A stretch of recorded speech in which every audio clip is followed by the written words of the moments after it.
Inflasi Malaysia untuk April kekal rendah pada 1.4% dan ini mungkin jadi alasan Bank Negara untuk turunkan kadar faedah utama negara OPR dalam masa terdekat.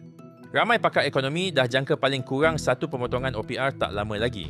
Ini selari dengan dovish tone dari kenyataan rasmi Bank Negara pada 8 Mei.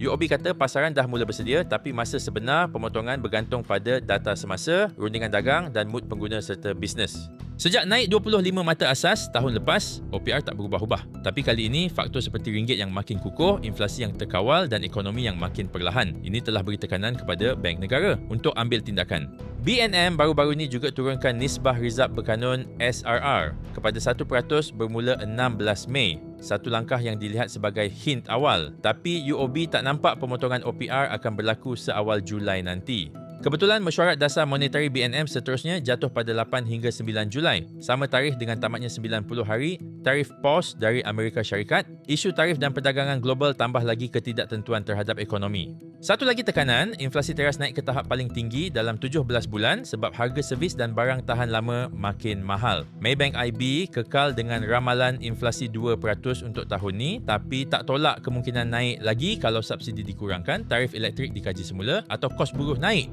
CIMB Research pula agak yakin OPR akan dipotong sebanyak 25 basis point pada Julai. Sebab ekonomi nampak perlahan, penggunaan swasta dan ekspor suku pertama perlahan dan data GDP pun tunjuk tanda-tanda kelembapan menyeluruh. Sektor pembuatan pun terus merosot ikut bacaan PMI.